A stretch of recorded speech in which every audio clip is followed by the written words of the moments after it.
think. So why don't we go ahead and get started? And I think Stuart is planning to be here, right? I think he had said that. So, all right, well, let's call the meeting to order. And do we have there we go. Notwithstanding a provision of the EDA bylaws to the contrary, as permitted under Virginia Code Section 15.2-1413 and the Albemarle County's Continuity of Government Ordinance, we are holding this meeting by real-time electronic means with no authority member physically present at a single central location. All authority members are participating electronically. All authority members will identify themselves and state their general physical location during the roll call, which we will hold next. The meeting is being recorded and will be uploaded to the county's website. The public has real-time audio-visual access to this meeting over Zoom and real-time audio access over telephone, both as provided in the lawfully posted meeting notice. The public is invited to offer live comment during the public comment period. Comments are limited to 3 minutes and must be germane to the matters on today's agenda. Richie, can you call the roll?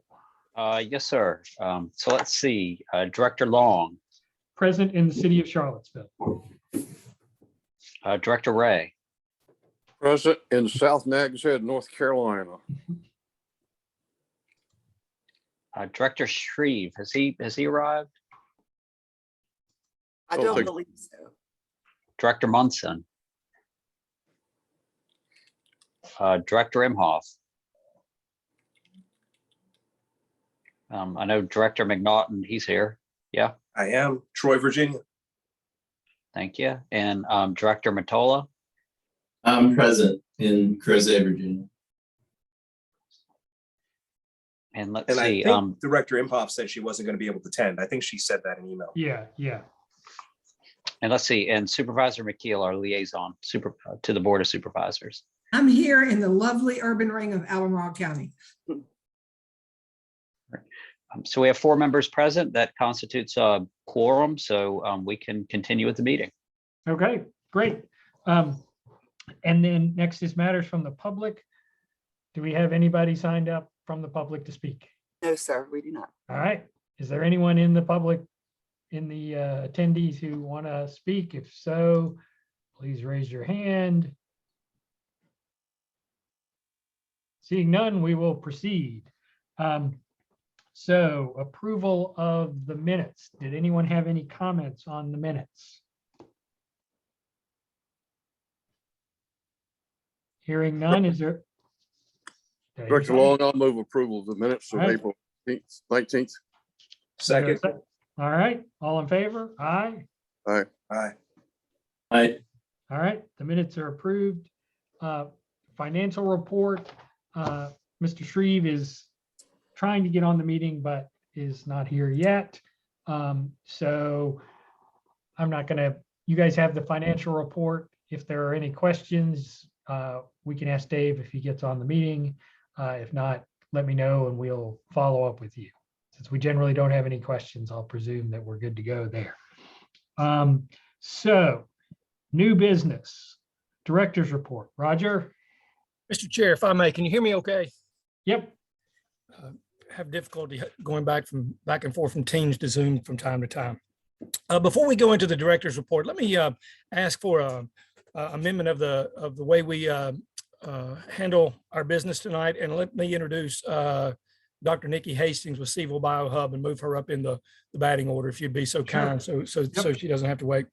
By way of context, we had pledged to provide a matching grant to Seville BioHub several months back, and we being the Albemarle County, we have a new financial officer who is raising the bar for standards, and she and the deputy asked if we would create a new process, and Seville BioHub is the first process for which we're creating this. And what they asked us to do was, instead of giving money directly to nonprofits, let's run that process through our Economic Development Authority. So we have a a legislative check and balance, and we can create an agreement or a scope of work, if you will, so that if the funds were ever misused or misappropriated in some way, there would be some teeth in terms of trying to get those monies back. So the process will work such now that these particular matching grants will come through the EDA by way of the Economic Development Investment Pool. So Dr. Hastings is here today to talk about what Seville BioHub is doing and how the matching grant plays into that. And then I think Stephen with I believe, Stephen may not be on here. CIC may be coming forth later with a similar such request. So Dr. Hastings, I'll turn over to you to talk about Seville BioHub. Thank you, Roger. Pleasure seeing you here and being here. It's an honor to be back with the EDA and giving you some great updates alongside this request. We'll have a little bit of progress to report on the grant that we've been working through for which these dollars are supporting. So it's a great time to be checking in. And as you may or may not be familiar with Seville BioHub, we're a nonprofit organization helping to grow, intentionally build the community and the biotech industry sector here in Central Virginia. And that includes over 75 companies within the city of Charlottesville, Albemarle, and surrounding counties. We help to support companies that are working in everything from medical devices to new drug development, innovations in the sector that are obviously at forefront of our minds given the pandemic times. And many of these companies all have translational aspects out of the University of Virginia. What hadn't existed prior to Seville BioHub was a community to really capture those companies, help to retain them in our region and help them connect to the support that they need. Through some of our support from Go Virginia, statewide economic development program, we developed our key programs that include educational experiences, which are hosted events, bringing industry leaders to the table to share their experiences and knowledge. An entrepreneur in residence program, which was a novel program that's now in its third year to support those early stage companies developing new technologies and then connecting them to the resources they need, including funding. We review their pitches. We're de-risking the portfolio companies for groups like CAV Angels and the UVA Seed Fund within our community, and providing consulting and advising support for those companies. We offer opportunities for connection at many levels, including office hours, networking at the events, and it's great to be back in person where we're doing that collectively and sharing a vetted resource recommendations through our affiliate program. We've really supported the workforce here through internship connections out of the university to companies. We've hosted, we're in our third year, just kicking off the CHIP internship, where we have local interns connecting to the companies and working for a summer. Many of those have been retained for hire by the companies that they're working with through their experience. We have a new jobs board that's active, become very active, especially over these past 2 years. And we support job matching. So resumes come to us, job seekers come to us looking for opportunities to connect as well. So the industry does have high economic multipliers, which is why this is an important sector for the region. This is some old data, but of almost 2,000 direct jobs. This was in 2020. We've seen growth that I'll share with you in a minute. And for every job in the region, about three new jobs are created. And wages and salaries are high in this industry, over 93,000 on average, which is 2x that of other industries. And we're seeing large output of activity happening from an economic standpoint as well, 1.2 billion. So where we found our sweet spot as we identified where our programs have been successful, really around building the community, advancing entrepreneurship, and expanding impact. This brings broad awareness to our industry cluster, both within the city, county, and beyond. And we are really increasing the community interaction through the events and programs that we offer. We're improving the talent placement and retention activities to build a strong economy. We have been really successful in attracting new capital to the region through our network of investors. Personally, I've been expanding investment networks across the state and now across the country to help bring attention to what's happening here in our region. And then that's leading to higher company success rates. We're seeing more exits and exit potentials happening within our region. So you can see a map here of where the companies are located. Much of the density is downtown, but there's a lot happening also up and down the 29 corridor. We've got some other companies out towards the Keswick area I'm aware of, out into Louisa as well. And then to the west, there's activity in Stanton, and we include all of the sectors. We claim the broadest definition of biotechnology. So you see the sectors there, identifying what these companies are working on. So here's the data that I'm excited to be sharing with you. This comes off the heels of our Go Virginia grant, which ended in December 2021. We had projected, and honestly, these numbers we thought were going to be really difficult to achieve, 70 new jobs created in the region. With the attention on the pandemic and so much activity happening in the region, we achieved and exceeded that goal by almost 600%. There were over 400 new jobs created in the region in the sector. And our impact on that was mostly indirect, but there were some cases where we helped to directly increase job growth here. The internships we certainly had a direct impact on. We had 36 new internships created, and many of the same companies are coming back to us every year looking for this opportunity. We supported those internships with half of the dollars from Go Virginia paid and half of the dollars from the companies. There were new businesses created and retained. Some of those we had direct impact on as well. There were 16 new businesses created or retained that are part of the CVille BioHub network. In our EIR program, we now have 3 entrepreneurs in residence. It's a program I helped to spearhead, but I'm also a part of today, helping these early stage companies. I've shared most of these numbers with you already, but of interest, many of these companies in the past 2 years were raising their seed round of fundraising, generally 1 to 2 million. They raised about 10 million in that time frame.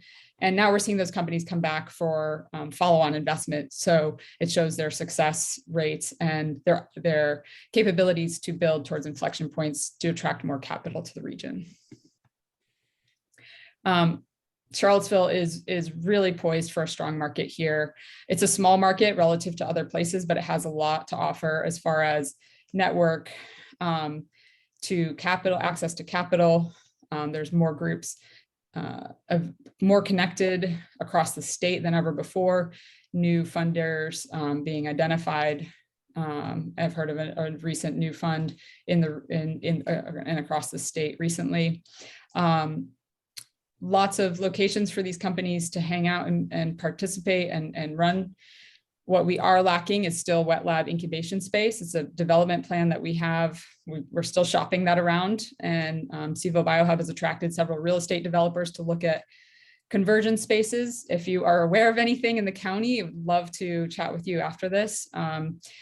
There are some developers that are looking for that ideal spot. The advantage of running something like that here is the price per square foot is much reduced. And so it's cheaper for those companies to run and operate relative to the other markets.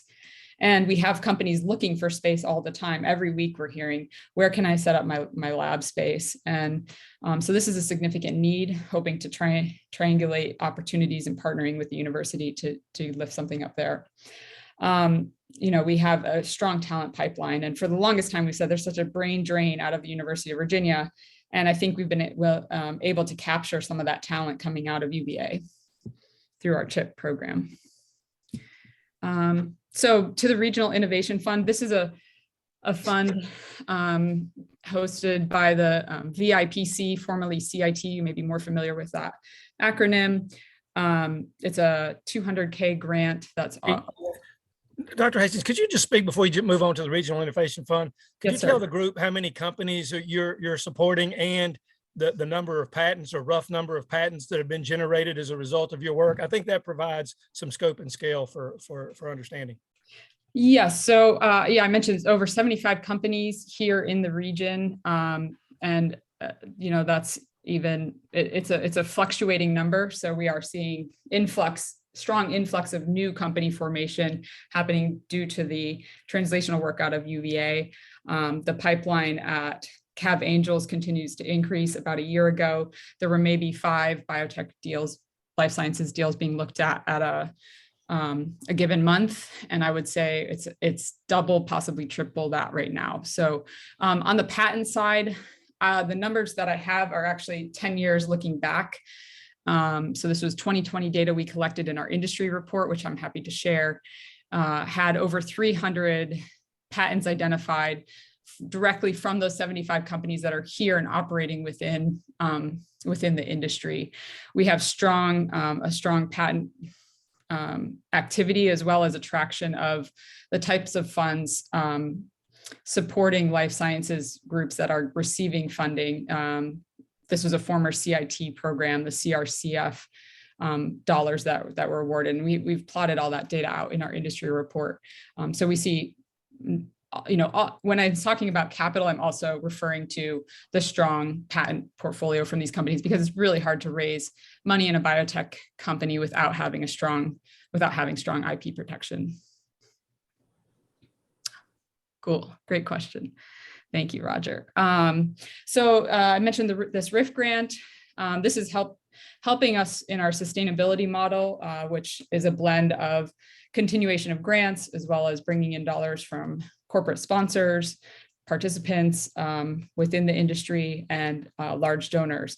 We've just been designated a 501c3, which was a huge milestone for the organization to be able to attract more of those sustainable dollars. And we've had a very active 2022, even with our small team. Unfortunately, Steph has moved on to another role in the big shift of job shifting that's been going on with a lot of folks lately. But she's done a really great job to carry this forward and bring continuity to the organization. We, in 2022, first quarter, really are participating as part of the larger ecosystem through Venture Central, and we've been happy to support and be part of that process. Participated in planning activities there. Our EIR activity has been beyond expectations already. We've served over 23 companies. They're finding us, they seek us out as experts, and we're providing strong guidance, helping them to attract that funding much faster. So we are a bit of an accelerating engine for the community as well in that regard. Developed an action plan for DEI working groups. We're working with Dr. Kelly Palmer. She's with CFA Institute as head of DEI, and supports organizations like ours in these kinds of projects and areas. In Q2, we brought the community together at a Vault Virginia event over coffee to share about the grant, connect, and really bring the ecosystem together, talk about all the great things happening and about this opportunity. Mentioned the EIR activity continues to increase from the numbers even shared. We've done joint pitch reviews with UVA Licensing and Ventures Group.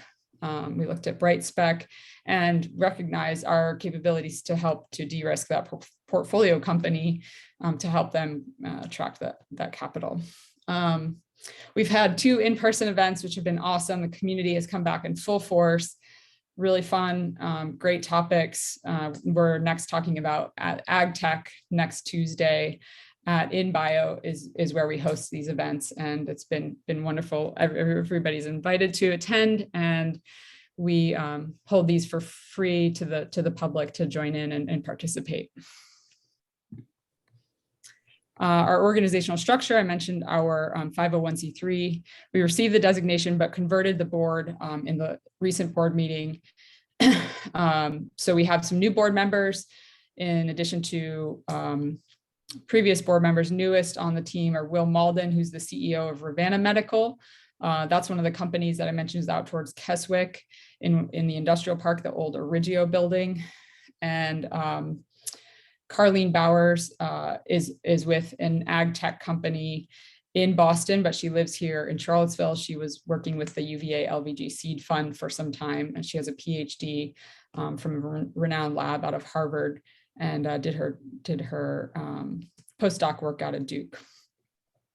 So we're a very lean team right now. We need bandwidth and support on this front. Part of the RIF grant is supporting growth in our team. Our EIR team is Dana Goldsmith and Andy Kraus, successful entrepreneur and exited entrepreneur who's starting 2 more companies.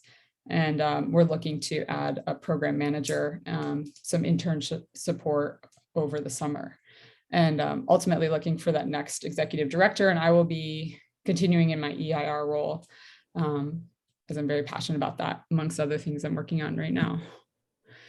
We have a lot of key sponsors. Thank you to Albemarle County for supporting us in the Go Virginia opportunity to date. So we've all participated as partners on this success point. And I think we have a lot to be proud of within the community, and we have many partners supporting us as well. Our ask this evening is to support our future sustainability for Seaville Biohub. I mentioned how we intend to achieve that. This RIF grant and support from the county will keep us moving forward, allow us to grow, and to continue the strong programs we've already demonstrated value within our community. We have a Circle of Leaders program. These are our biggest champions and supporters, companies that are highly active in the things that we're doing, pay attention, participate, and are giving back, which is fantastic.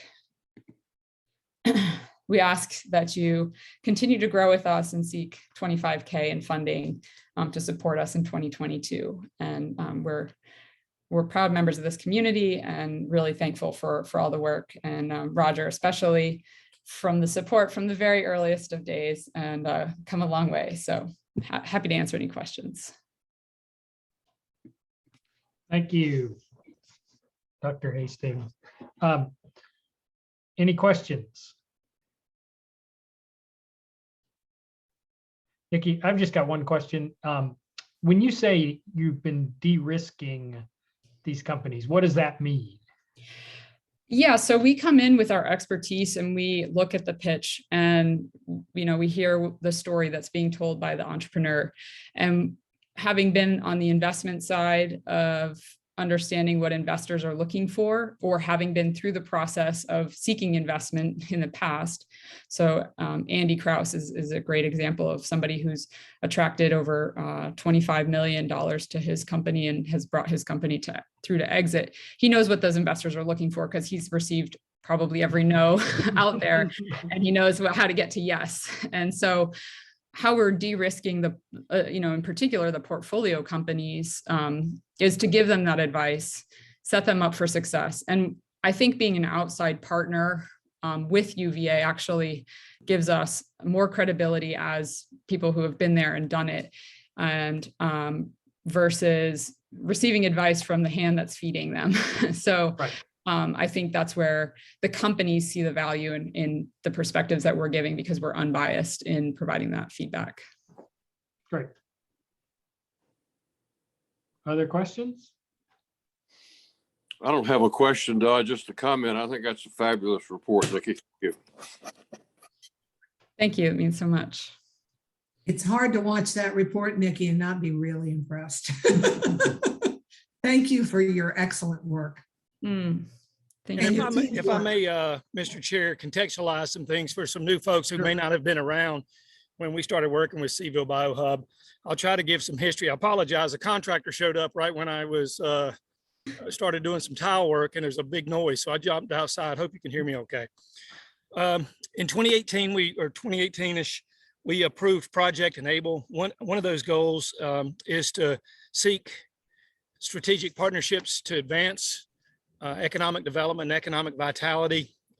Roughly, I don't know, maybe 2 weeks after I was here, Nikki calls me up and says, hey, can we have $20,000 or something? I'm like, hey, we don't even have a plan yet. But anyway, that led to Nikki writing a strategic plan, and the city, the county, and UVA in particular agreed in principle on a group cluster strategy.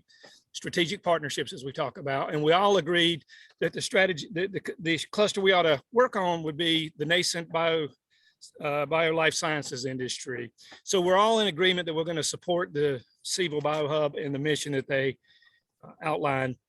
That started with obviously the strategic plan that was written, that migrated or at least evolved into the organization that you just heard about. And now you've heard about the success they've had over the last couple of years. For those that may not be familiar with the group cluster strategy, the general idea is you want to provide, businesses, service providers, education, the government, all working together to create everything that's needed in one community, including some of the capital and some of the things that Nikki mentioned before. You can see the success is starting to happen. I don't remember the total number of companies we started with, Nikki, but I believe it was in the like 20 something. So it's grown and it continues to evolve. The board approved an economic development investment pool budget back about 2016. And they had the foresight to recognize that we wanted to leverage economic development monies that have been set aside by providing people with matching grants. And so there's an existing fund for where this money would come from. What the new process is they wanted a checks and balance so that economic development just didn't give money away. There was another organization in the middle who made sure that this was a good use of funds. So today staff is ready to recommend that the EDA accept and provide a grant of $25,000 matching grant. The monies would come out of the economic development investment pool, and we would write an MOU or scope of work, which the EDA would execute if you so approve. So that's generally the change in process that we're asking for. I'll be glad to entertain any questions that you may have. So Roger, this is sort of a different process than our kind of normal grant making, the grant making process that we've been talking about, trying to put a framework around. That's correct. Well, we plan to come back to the directors and recommend an annual or recurring event. This was something that was in the pipeline that started maybe about a year ago when Seville BioHub asked for a letter of support from the county, and we gave them one. We just did not have this process in place, Don. Okay. Other questions?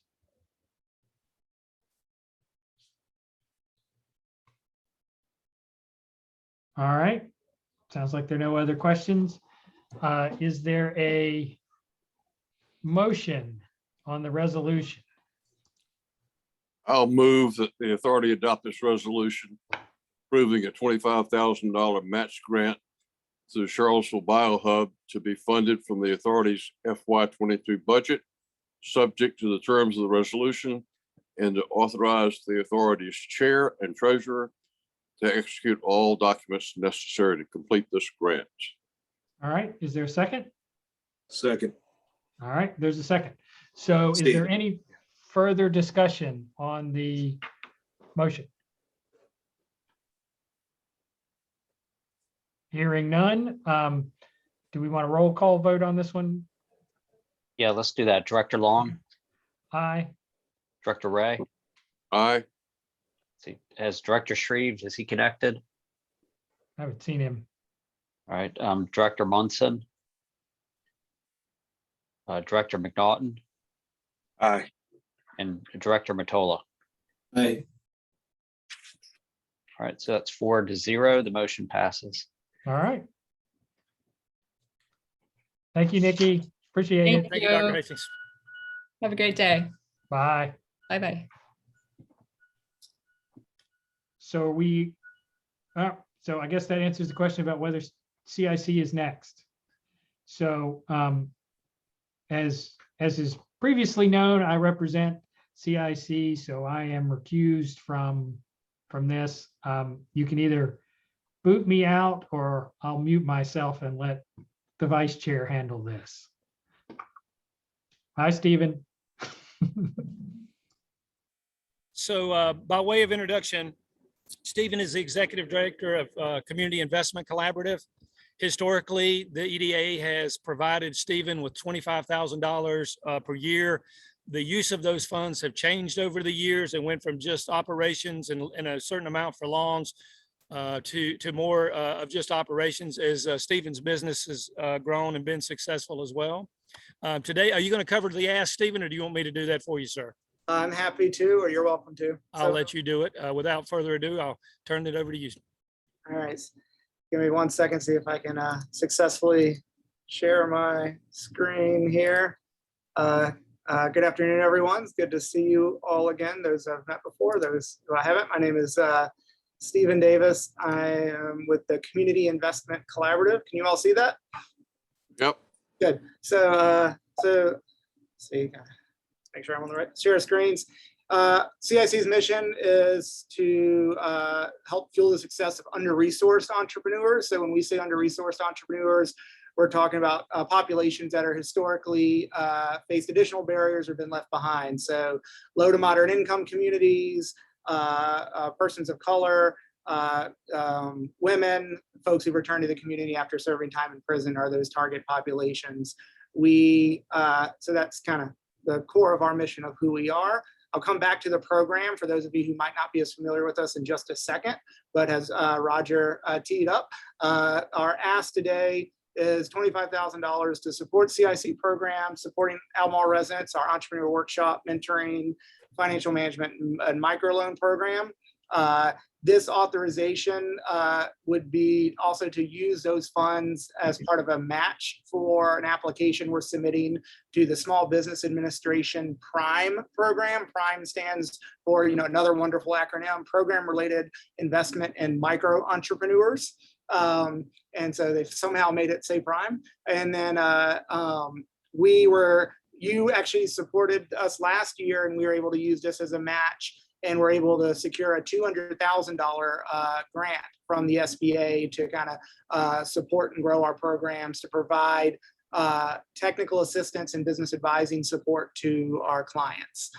So that's what the core of the PRIME grant is for. And we received it once last year. It's a competitive program nationally. It's about $7 million nationally. About 70 programs receive support, I believe. I think it's 40 programs receive support. And we were fortunate to receive it for the first time last year. So just back, I guess I'd say it again, there's what PRIME is, and we received it last year. When we do require a 50% match to our overall application, and we are seeking either probably 250 this year, which is the program max, and we have match sources. The city is providing some matching funds, and we have some corporate support for it as well, and this would help us get to that 50% match. Background on CIC, our program is built on 4 pillars: education or training, mentoring, financing, and networking. Education, the core work program that we run is a 16-week entrepreneur workshop designed to do 2 things: help someone determine if a business can be viable, and then learn the basics of running a business. So once a week for 16 weeks. The businesses we tend to serve tend to be what you call the lifestyle businesses, the mom and pop businesses, owner operated, not necessarily, they may or may not be seeking to grow fast. They all are seeking to grow, but they're less likely to be securing outside equity investment, as Nikki in her presentation was just sharing before this. So much more the mom and pops and lifestyle businesses you see throughout the community. Our mentoring program, we work one-on-one with entrepreneurs. We have volunteers in the community who work with them. And then we also have things like our financial management program that helps them develop bookkeeping and record keeping habits and skills so that they can best position themselves for growth. As a side note, just a connection, we do host the Central Virginia Small Business Development Center, which is a whole nother range of resources that we work to plug our clients into as they get through those early steps and need that more advanced expertise across a whole set of sectors. We offer microloans up to $50,000. That's a change for us. We used to go up to 35 and increased our cap earlier this year to 50. We have currently a $1.59 million loan fund with additional $255,000 in commitments that we have not pulled down yet, but will in the coming year. We have about 1.16 million outstanding. So that means 426,000 available and 197,000 is available in funds that are accessible to Albemarle County businesses. Albemarle County, we have 2 funds that you have helped establish with us. Initially through some of the support annually through the EDA, we established a small microloan fund that had $30,000 in it. And then with COVID, Albemarle County, City of Charlottesville, and a private foundation partnered to create the Business Recovery Fund, which Albemarle has $300,000 recovery fund to help entrepreneurs who are impacted by COVID, especially in those early days when a lot of people were being missed by the Paycheck Protection Program. And that program will, as Roger and I have discussed, will kind of evolve into kind of the normal microloan fund as it's repaid. But those funds are available to Albemarle County residents or businesses, I should say. And finally, our networking is built into all of our programs. It's about making connections and across the community. We just hosted the crowdfunded pitch night at TomTom. Dr. Cynthia Kank's store was an Albemarle County business who won it. So we do entrepreneur showcases. We've done pitch competitions, small business circles, lots of other types of events to help people make connections and get the things they need as they go forward. So that's our program in a nutshell. Some of our, these are the types of businesses: food trucks, food products, hair salons, lots of service businesses, arts, entertainment, all sorts of across the spectrum of businesses that we've helped. A few examples, some logos of Albemarle County business, everything from Mochico out at 5th Street Station for the Hawaiian food, to Minerals and Mystics over, and I believe it's Seminole Square, if I'm not confusing the shopping centers right over there. Cakes by Rachel, if you getting married and need a wedding cake out in Crozet, great. Home stadiums, you can't quite see it on my wall, it's above the flag. There's it's a small version of basically, think about if you wanted the wallpaper for your man cave to look like a basketball stadium or your favorite sports stadium. I have a picture of good old Bridgeforth Stadium at JMU behind me, they make them, and the owner, Scott Goss, lives here in Albemarle County and has been slowly growing that business as he goes, as he gets more licenses from different universities. So those are just a couple of examples of Albemarle micro businesses. Some of our client data, just on who we serve, just a sense, these are just Albemarle clients over CIC's history, 165 this is residents. So some folks there could be city residents who start a business in Albemarle or vice versa. So this is just resident data on this one. So, you can see kind of breakdown by racial affiliation and how they report when they join us. So almost 50% of our clients in Albemarle are identified as a person of color. Male and female breakdown, we have, nearly 2/3 of our clients are women. Household income, about 70% of our clients have household incomes when they enter our program under $75,000. And so that is our kind of our core target market. And then we do have some who are a little bit over. I would say when we have folks who have higher incomes entering our program, we're looking for them to be starting businesses that aren't self-employment, that are businesses likely to hire sooner. And then finally, just again, a sense of history of our program. Jumped ahead one. Sense of history of the program over the calendar years. This is just Albemarle clients we've served across our different programs. You can see we did a lot of loans in 2020 that were the Business Recovery Fund, the COVID-related loans, and that's that big jump in 2020. But you can still see the growth from 2019 into 2021, and we're only 4 months into 2022, and that's where we are at the moment. So you can see how we continue to serve clients. And then our loans by year, this is all of our loans across CIC, not limited to Albemarle County. The growth, again, a lot of loans in 2020. That was a big growth, but we're already on a growth trajectory. And if you were to kind of continue this line from 2019 to 2020, there's still, you can see how that growth is continuing. And already this year, we're at $300,000. We crossed a $2 million mark in total lifetime lending in December of last year. And our current strategic plan sets that over the next 3 years, we want to do average $1 million a year. So it took 9 years to do 2 million in microloans, and we're aiming to do 3 million in the next 3 years. So that's kind of the growth trajectory we're on.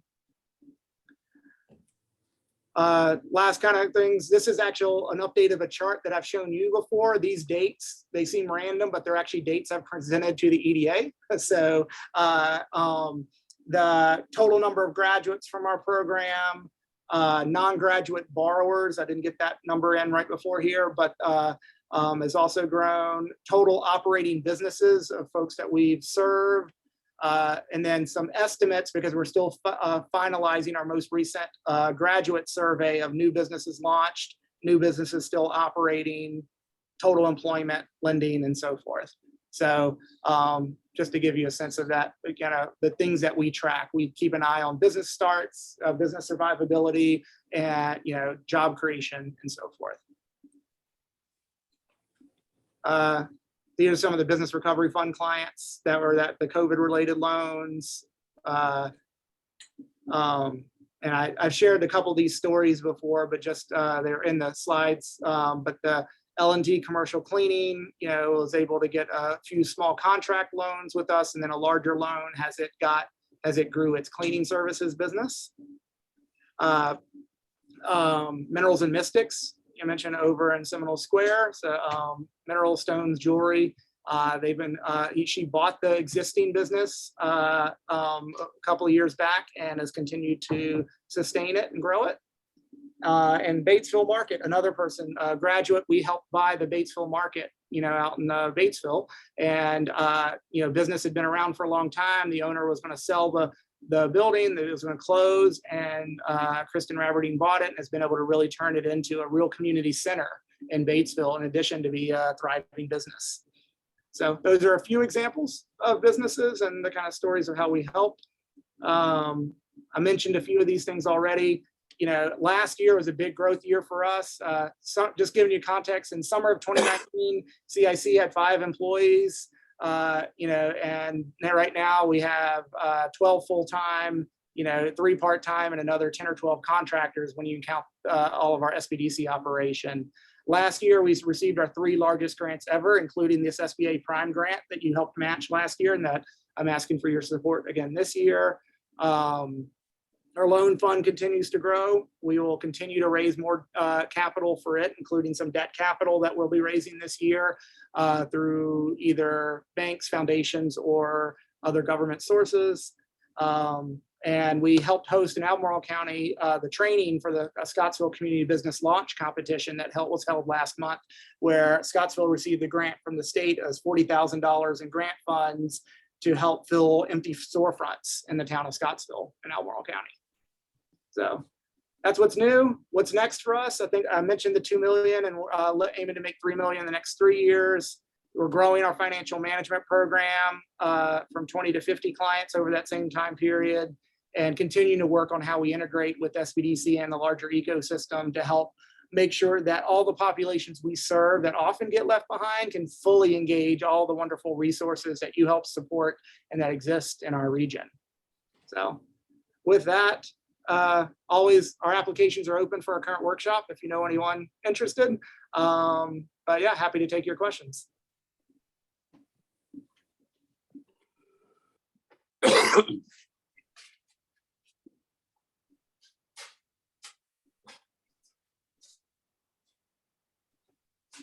Roger, you're on mute, I believe.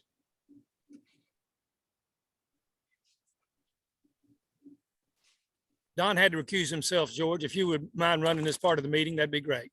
Sure. Are you looking for a resolution, Roger? I think if I understand the process, Stephen's ready to accept any questions the directors may have, and then I have a few comments if I may. Okay. On behalf of Chairman Long, anybody have any questions? Comments? Roger, it's all yours. That was easier than I expected. I will say that one of the things that I didn't see in the presentation that I personally find amazing is Stephen and his team send us a quarterly report to see how these loans are doing. And again, this is just a big picture the way I look at it. He's taking the marginalized low-income community, training them up through a 16-week course, how to run a business, and then giving them the capital to start that they may not be eligible from a normal bank. And then, ask them to repay over time. And I don't have in front of me, Stephen, I hopefully remember the last quarterly report, but I believe there were like 47 loans that you had been monitoring for Albemarle County or so, and only one of those was in arrears, and it was only 90 days in arrear. The success is amazing. I mean, any large bank probably would like to have those default numbers if you think about it. It's just phenomenal success that's going on over there. And because of that, staff recommends continuing to support the CIC, and so much so that we would be transferring $25,000 from the Economic Development Investment Pool to Stephen and his team, in hopes that they can use that matching grant to get the SBA prime grant that he spoke to you about. Thank you, Roger.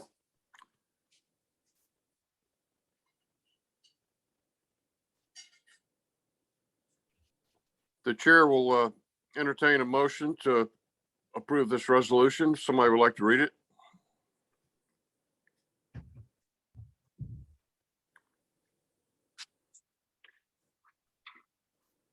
Steve, will you? I'll move. Yep, gotcha. I move that the EDA adopt this resolution authorizing the chair to endorse a letter supporting the Community Investment Collaboratives application for a SBA prime grant and approving its funding request of $25,000 to be used as a match or to support CIC operating expenses. Such grant subject to appropriation and disbursement from the County of Albemarle. Thank you. Do we have a second for the resolution? John has seconded. Is this a roll call vote? I'll call the roll real quick. So Director Long has recused himself because of a conflict. Director Ray. Aye. Has Director Shreve, has he made it? Right. Director McNaughton. Aye. And Director Matola. Aye. Right. So the motion carries. Thank you, Richie. Thank you, Stephen. All right. So, Roger, are we doing the director's report, or are we gonna? Yes, sir, if we could. Okay. Thank you, Stephen.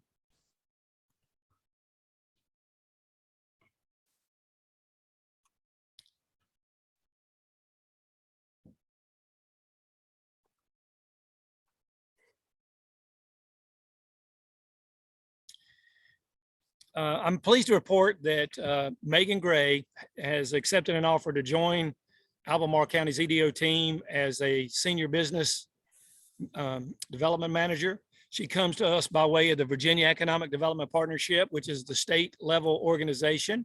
She has about 7+ years of experience and a master's degree. She's also worked at the local level for economic development in the Culpeper area. She's to start with us on June the 6th, and certainly we're going to ask for your time or attention in some way so that you can meet Megan. And if you get a chance to see her in the interim, you feel free to welcome her to our team. But we're excited to fill out the team and hopefully start doing some additional work that we've just had the lack of capacity to do. She's going to be a great asset, and hopefully the county will find that to be the case as well. I wanted to any questions about Megan before I move on? I wanted to mention that the county is transitioning to in-person meetings. In fact, the Board of Supervisors tomorrow is going to take this issue up. It's our understanding that some EDA directors may want to talk about continuing virtual meetings and or in-person meetings. And I thought I would just introduce the subject to make it easier if anyone had any comments they'd like to make or questions they might like to ask of Richie. I do, Richie. How are you? I'm doing well, thank you. So just generally, I'm wondering about, flexibility for EDA members, mainly because I have a toddler who is not vaccine eligible. And so we've been overly cautious about things that we do and do not do, and not being carriers, that might put him at risk. And so I'd love to hear your thoughts. I know the Board of Supervisors is looking over it and there are some legal concerns, but I just want to put out there my concern for his welfare. So what I talked to JT about this earlier today, and what I have proposed, which essentially is going to be kind of a stopgap measure, because there are some FOIA changes that come into effect on September 1st. But what I am proposing is at the next meeting, that first thing that we that the authority consider a resolution to adopt a remote participation policy. There's essentially two categories of this, what we would call is electronic participation. One is remote participation by members, and it has a certain set of rules. The second is what we're doing now, which is conducting virtual meetings. And we're doing that under the authority of the Continuity of Government Ordinance. And we'll receive more news tomorrow as to whether the Board of Supervisors continues that. There is a built-in deadline of 6 months. I can't comment on whether they can extend it or not. That's for other attorneys in the office, but that's a possibility. If that continues, then life is good. We continue on with the virtual meetings. If somehow that gets repealed or it has a sunset date put on it, then what we'll do, and I think we should do this anyway, is adopt this remote participation policy. And what it allows members to do is to participate electronically if there's a medical concern. And so I think my view is we don't go into great depth analyzing what your medical concern is. We trust you as members of the EDA to make that judgment for yourself. There is a process where you have to make the request of the chair puts it to the board, and then at the beginning of the meeting, the board votes on it. They are required to apply that uniformly. They can't base it on who the member is or what's on the agenda, so they can't use it strategically. And my view is when it comes to medical reasons and potential disabilities, that we need to be liberal just because of the ADA. And I think as we move forward, the Department of Justice is probably going to start looking at accessibility through electronic means to participating in government. So that's a stopgap. It also provides, and there's no limit in terms of medical participation or the medical reasons. It'll also provide for personal reasons. So if you're on vacation, for example, at the Outer Banks, or you have to do business travel, or Don has had to take his son out to Colorado, then that would allow for participation. That is limited to 25% of the meetings per year, so you can't use that all the time, and you do have to explain with specificity the reasons. But what I will do is I've drafted a resolution. I will circulate that to the members, and then that's something we can consider at the next meeting, and I think we can adopt it right up front. If the board repeals the Continuity of Government Ordinance, then that meeting will have to be in person, and that's the reason for considering the resolution right up front. So, Steve, if you're not comfortable coming in for that medical reason, then we can accommodate you. If we are continuing virtually at that time, and that's a distinct possibility because of the predictions of the virus, then we'll just take it up in the normal course of business. Okay. That's fair. I hope that addresses your concern and addresses, and then as we get closer to September, there will be an allowance for virtual meetings, but the General Assembly has made that so limited that it's not real practical other than for just special meetings. And so that's going to be my proposal at that point in time. But that doesn't even come into effect until after September 1st, so it's not a concern right now. May I ask a question? Richie, you did a great job of explaining that, except I'm still confused because I'm hearing different things in different meetings, right? Not the county, but we heard something different the other day at the ACRJ meeting. So for the medical, if there's a medical reason, that's not limited to a certain number. It is not. Okay. It so- was, in fact, it was previously, all the reasons were limited to Yeah. like 2 per year. Yeah, But the General Assembly did amend that. And so they removed that restriction for medical and disability reasons. And I think that's a good, Yeah. good move because I mean, at some point you might have a homebound member of a board who can't come in person. And I think we'd want to be able to accommodate that disability. right. Or you're recovering from surgery and it takes, whatever, 3 or 4 months. So that's probably, Rich, why I was confused. Because at one point, the medical was limited to 2. Now the General Assembly has changed that. So that's Correct. good news. Okay, thank you very much for the clarification. Yep. Any other questions? Thanks, Richie. Yep. Thank you all. We, as this group knows, we proposed a designated outdoor refreshment area to the board. I'm pleased to report that at the May the 4th meeting, the Board of Supervisors unanimously approved a letter of support from the county executive. We have passed that on and working through the application process now. It will soon be in the hands of the ABC, Department of ABC, in order to make that jurisdiction decision. Also coming up on the consent agenda item is the building reuse grant, which this particular group of directors spoke to at our last meeting. It's on the consent agenda. We'll be prepared to talk about it if need be, but otherwise we plan to bring that updated grant back to you all for adoption at our next meeting. I thought it may be of interest to you. Any questions about the door or the building reuse grant? Seeing none. Bonnie-Mose was just named as a technology pioneer by the World Economic Forum. This is a pretty big designation. This is an international organization that recognizes huge advancements in technology. And I know this EDA has been very supportive of Bonnie-Mose and their move into the State Farm Building. And they're starting to gain world recognition for the technologies that you all supported. Also, for your information, the county sponsored TomTom, and the county in particular, the EDO in particular this year, which included 2 parts of their programming. One was they held a Black Business Social on Friday evening, which we helped sponsor that.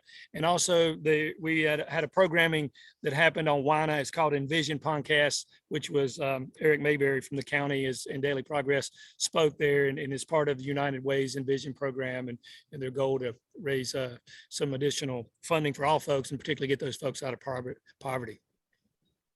Any questions about Bonnie-Mose or the TomTom sponsorship? Seeing none. Venture Central, which you also have been supportive of, is pursuing a $300,000 build to scale grant. They will be seeking matching funds, and certainly that'll be through the city, the county, and UVA. We do believe there's state level funding that can also be included in that match. So we won't have to come up with all of that, but wanted to make you aware that Venture Central, still a nascent organization, but is continuing to grow, and you'll be hearing more about some of their success stories in the near future. And then Ashley, I'm gonna ask you to give the team an update on the Buy Local campaign. Sure, I'd be happy to. I'll make it quick. Those of you that have been directors for more than a year or so are probably familiar with the Buy Local campaign. Essentially, it is a connective campaign where we connect with local businesses, and really the goal is to promote and educate the importance of spending dollars locally and investing back into the community. And obviously, over the last couple of years, there's been a bit of a shift in people's retail behavior. And one of the main goals of this go round would be to sort of reprogram consumers' purchasing behaviors and really try to help them recognize why it's important to move away from an online retail habit and really start to invest those dollars locally again to support the community. And just to reiterate, we will be partnering again with the city of Charlottesville to promote this campaign and really do a little bit more of a focus on social media strategies this go round, just to connect with a broader demographic and really just get that message across. But we're really looking forward to in the next couple of months getting that off the ground. Thank you, Ashley.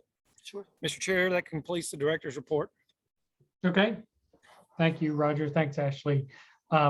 So the next item is an overview of the comprehensive plan update. Is Mr. Rapp in? He is. Charles, I'll let you introduce yourself. Sure. Thank you, everyone. I am Charles Rapp, the Deputy Director for Community Development, and I appreciate your time this afternoon. I'm going to share my screen. I've got some slides to share.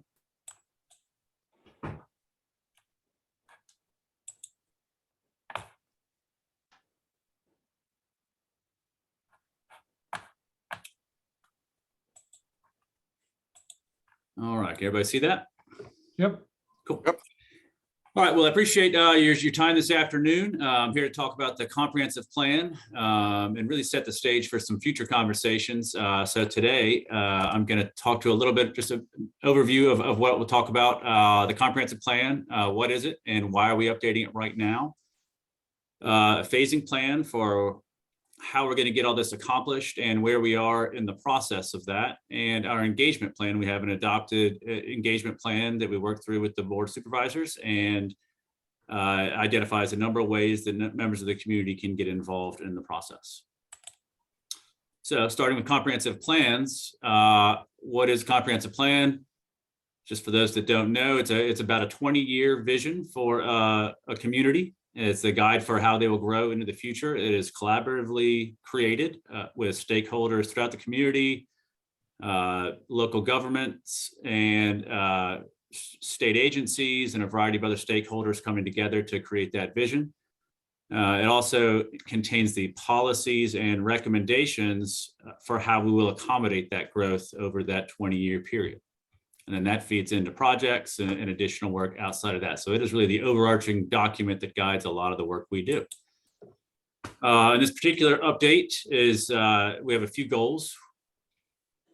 First is to update the plan to reflect recent countywide initiatives, particularly related to climate action planning, economic development, and multimodal transportation planning. We also plan to ensure that equity is integrated into the engagement process, as well as into all of the updated plan content. And kind of overall, I want to improve the plan's usability by clearly articulating some goals and measurable objectives and ways to track progress in a more modern, streamlined document. I will say the current plan is around 400 pages with another 600 in a technical appendix, and it is not that easy to navigate. There's a lot in it. So we're hoping to try and make this thing a bit more user-friendly and easier to navigate and clear as far as what we're trying to get across. And so why are we doing this now? The state code requires that we update or at least review our comprehensive plan as a locality every 5 years. And as I mentioned, we want to align the plan with recent changes to county values and some in our strategic initiatives. When we want to plan for growth. Growth is certainly happening here in Albemarle County, as we all know, and that is increasing the need for urban services, for more housing, and for infrastructure to keep up with that growth. And so this plan will set the path forward to ensure that we meet those needs. There's also a need to prioritize for prioritization of implementation throughout this plan. As I mentioned, it is over 400 pages. There's a lot in there. There's a lot of great goals, and it is hard to know kind of where to allocate our resources and our time when we're trying to accomplish so many things. So trying to prioritize that and be more clear with that will certainly help. And as I mentioned, we want to improve the usability of that document so that it's a little maybe less text heavy and a little more graphic and a little easier to read and easier to navigate. And the last, as things with state code change, we need to come back to our comprehensive plan and update that throughout the document.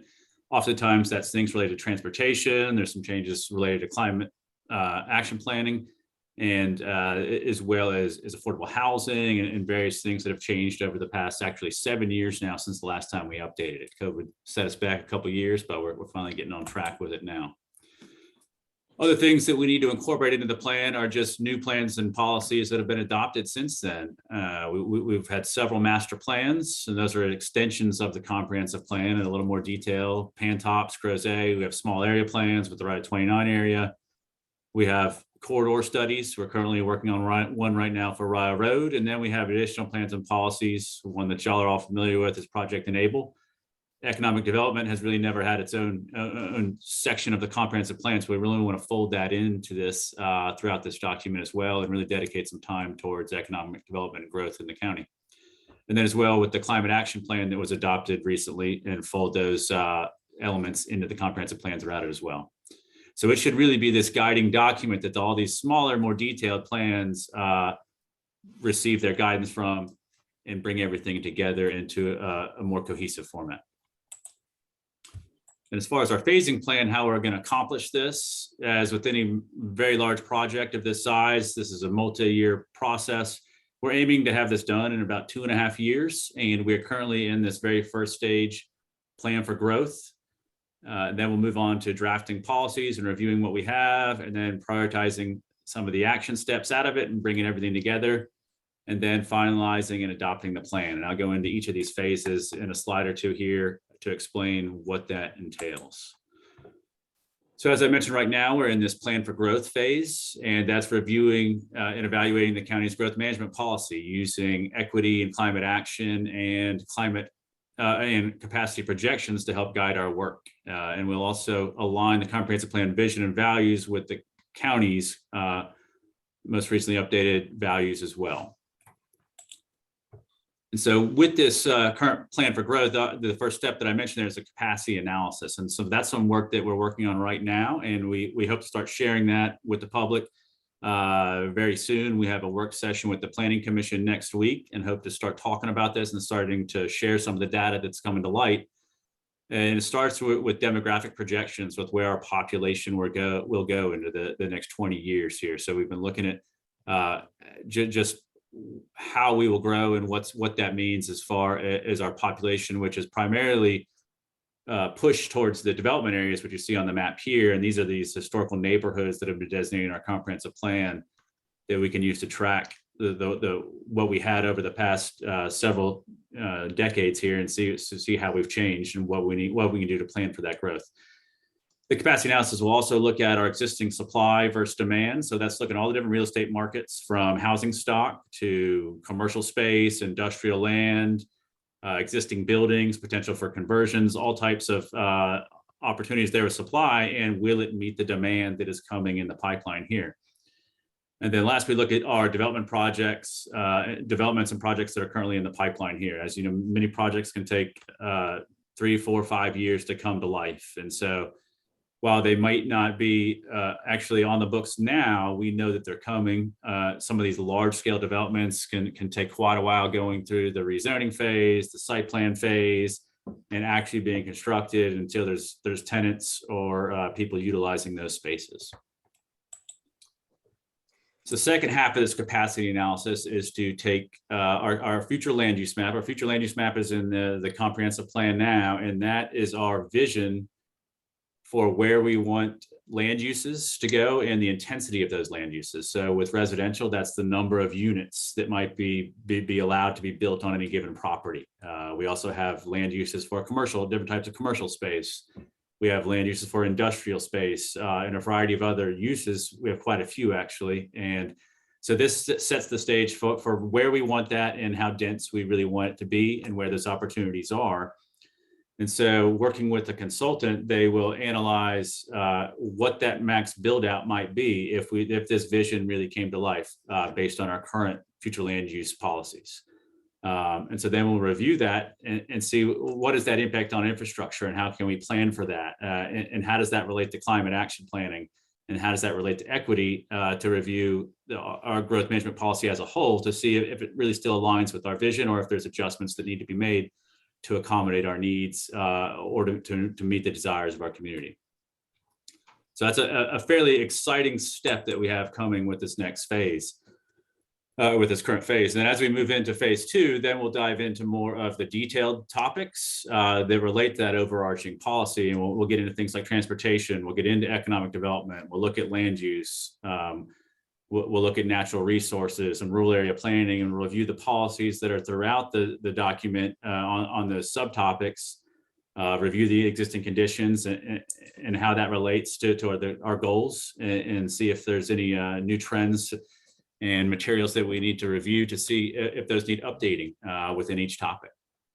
Once we have those policies, we'll move on to phase 3. And phase 3 is really where it all kind of comes to life, comes together, reviewing and creating some action steps to implement those policies that we've established in phase 2. Using, again, equity and climate action planning to guide some of our work to ensure that we are meeting those values and those goals that we've already adopted as a community. So that's where we might see things, changes to our future land use map, if there are any, as well as prioritizing infrastructure investments, transportation projects, where certain land uses may go and things like that. So it really starts to come together in that third phase. And then finally, bring everything together, all the input we've received from various stakeholders, having public work with the Planning Commission, Board of Supervisors, public hearings, and hopefully eventual adoption of this new comprehensive plan in the next couple of years here. Next, I'll talk about our engagement. How are we going to accomplish this? We have an engagement plan that was adopted after several work sessions with the Board of Supervisors, and we're in the middle of that now. We actually had our first working group meeting today. So it's an iterative process where we have a lot of feedback loops that continue to work throughout each phase of the plan. We have work sessions with the Board of Supervisors. We have work sessions with the Planning Commission.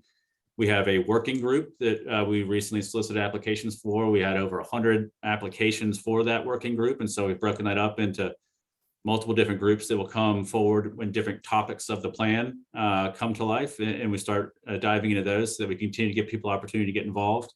We also have public engagement through community workshops where they might be pop-up meetings. There might be online surveys, a variety of different stakeholder meetings within communities so that we can continue to kind of get this feedback, put some suggestions out there, some recommendations, and get feedback on those and kind of continue that cyclical process to ensure we are all aligned in the direction we are going with this major plan for our community and how we will grow in the future. So how can y'all get involved and members of the community get involved? We have a website up. It's called AC44. That's how we've branded this plan, thinking of a 20-year vision. And if you look at that 2.5 year timeline, 2022 is our target year for adoption of this. So we've coined that Albemarle County 2044. The website is engage.albemarle.org. And there's a lot of great stuff on that website. There's a history of all the different comprehensive plans dating back to the early 70s. And it's some pretty neat storyboards that have all the different maps and some of the reasons for some of the decisions that have been made and a lot of the history there. We post all the different events that are coming up. We've recently had a number of pop-ups at different events throughout the county. And so things like that will be posted there. And we'll also document some of that, whatever's happening at the work groups. We'll try and post videos, post photos, any kind of information that we receive, results of surveys. We currently have a survey up on the website right now for this planning for growth phase that we're encouraging folks to dive into. And as I mentioned, we'll continue to do pop-ups and community workshops as opportunities become available as we work through each phase. And if anybody's interested, you can go to that website, you can log in, you sign in your email address, and then that'll get you into our queue to continue to receive announcements and information as things pop up throughout the plan. So we are in the very early stages now, but there is certainly a lot to come as we work through this, and excited to share that, as I mentioned, a big focus of this update is going to be economic development and folding Project Enable and some of those elements into this comprehensive plan, and aligning our long-range planning with those goals as well. So with that, I will stop sharing, and I'm happy to answer any questions anybody has about this. We look forward to working with everybody on it. Thank you, Charles. Any questions for Charles? I guess my question is just more practical, sort of how do you anticipate the EDA participating in this process?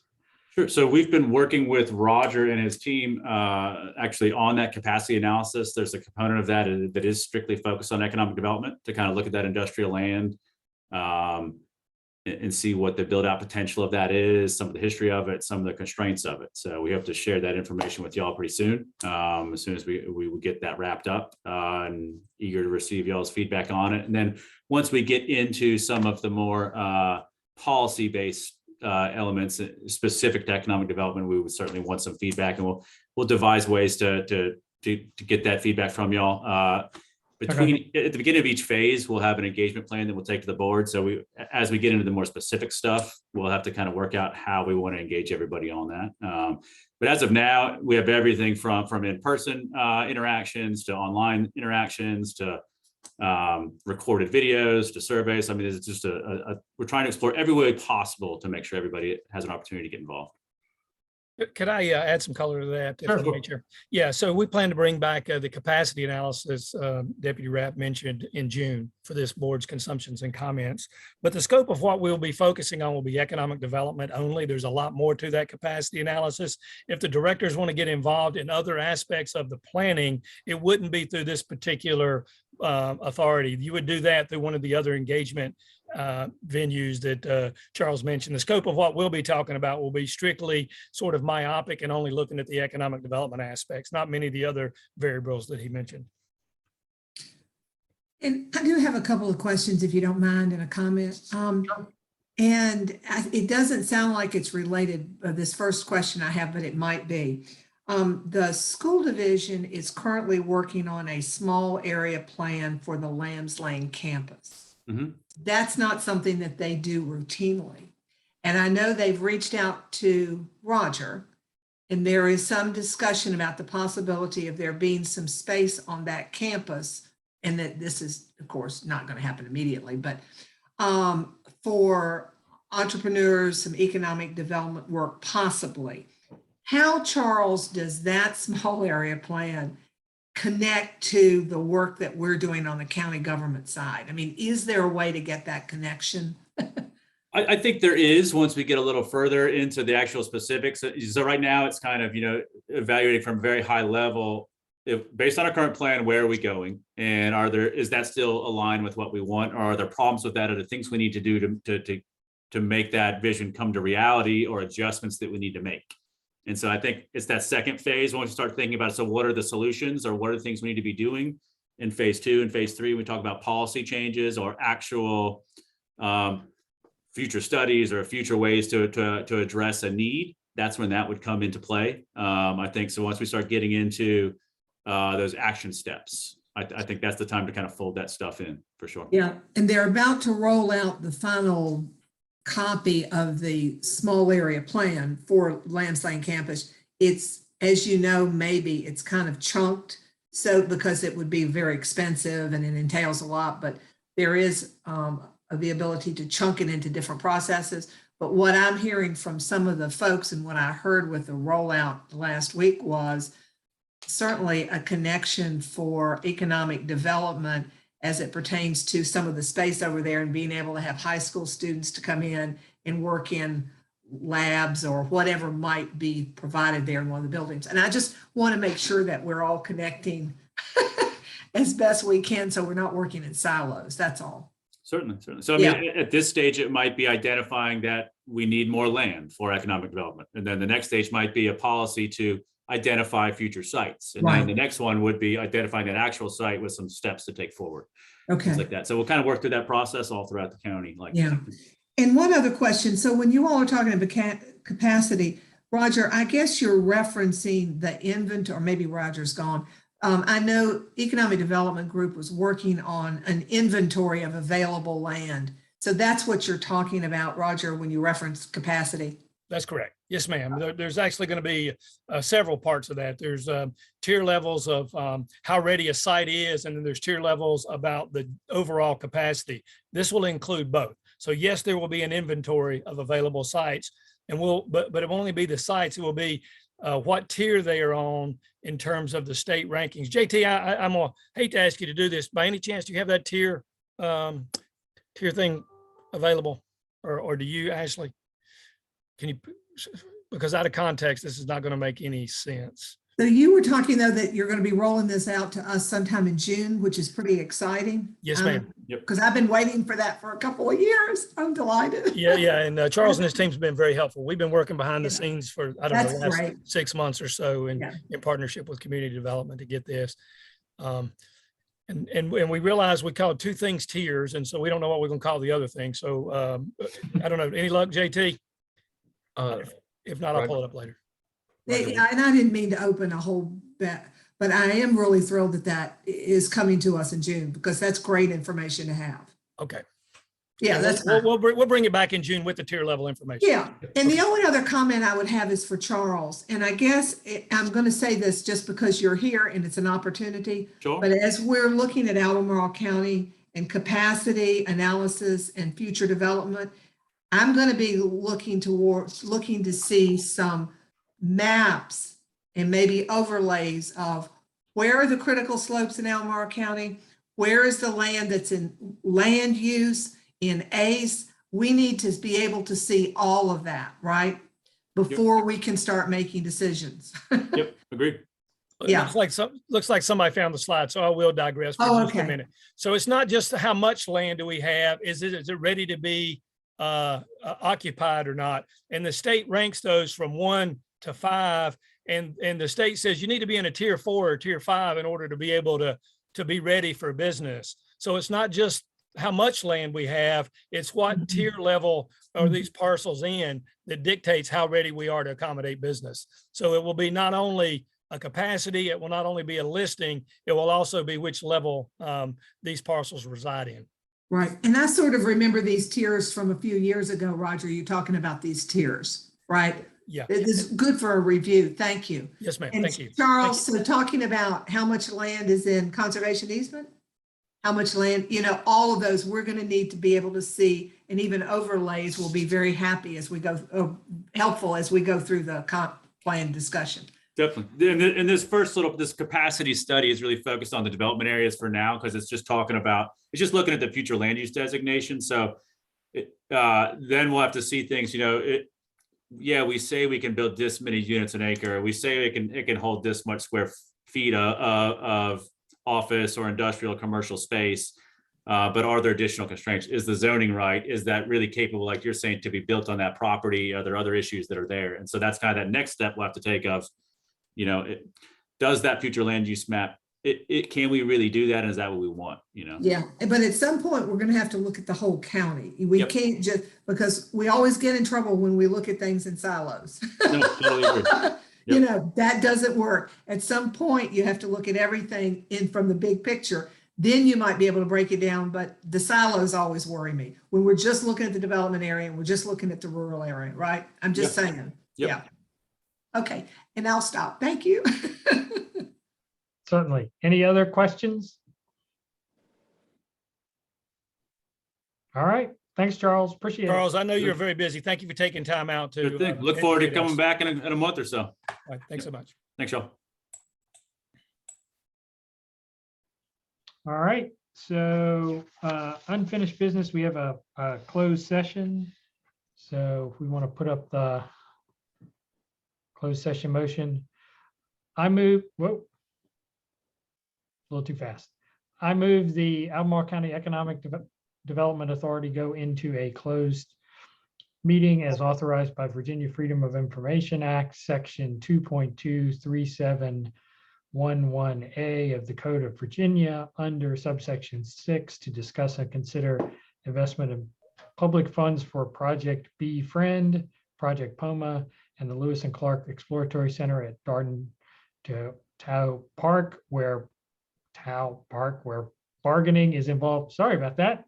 And where, if made public initially, would adversely affect the financial interests of the county, and subsection 8 to discuss and consider consultation with EDA legal counsel regarding the Lewis and Clark Exploratory Center loan, which requires legal counsel's advice, and if provided in open session would adversely affect the EDA's negotiating posture. Is there a second? I'll second it. Second. All right. All in favor? Aye. Aye.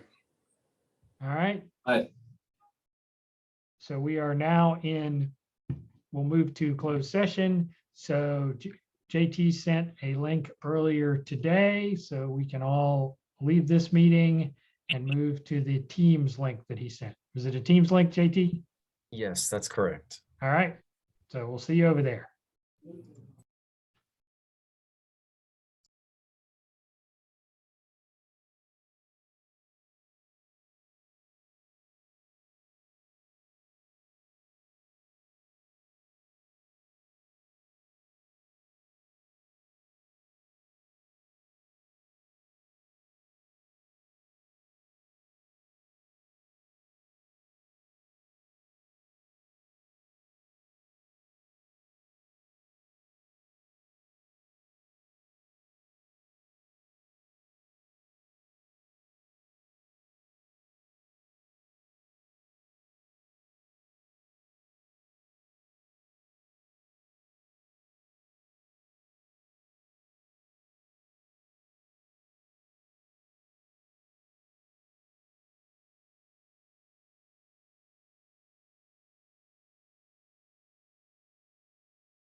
By golly, I'm getting the hang of this.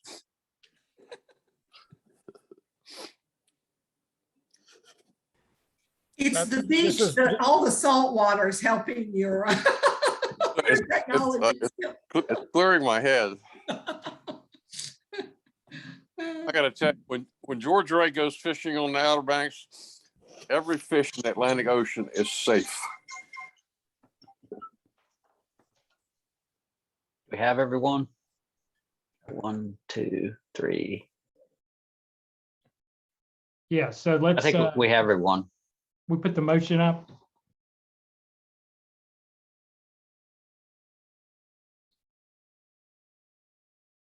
I move that the EDA certify by recorded vote that to the best of each director's knowledge and only public business matters lawfully exempted from the open meeting requirements of the Virginia Freedom of Information Act and identified in the motion authorizing the closed session were heard, discussed, or considered in the closed meeting. Richie, can you call the roll? Director McNaughton. Aye. All right, Director Long, Aye. Director Ray. Aye. Let's see, and Director Matola. Aye. All right, motion carries. All right, Thank you, Mr. Thanks, McDonald. guys. that's Thank it. you. Thanks, Steve. Take care. All right, so any other matters? And then I guess we will, depending on what the Board of Supervisors decides tomorrow, I guess we'll see whether we have an in-person meeting or not in June, correct? Sounds good. And regardless, I'll circulate the proposed resolution for the remote electronic participation to all the members for consideration. Okay, Okay, all right. If there's no further business, then we will adjourn. Thanks, everybody. Take care, thanks, everybody. everyone. You all All stay safe. See you. Thanks. Yeah. Bye-bye. Bye.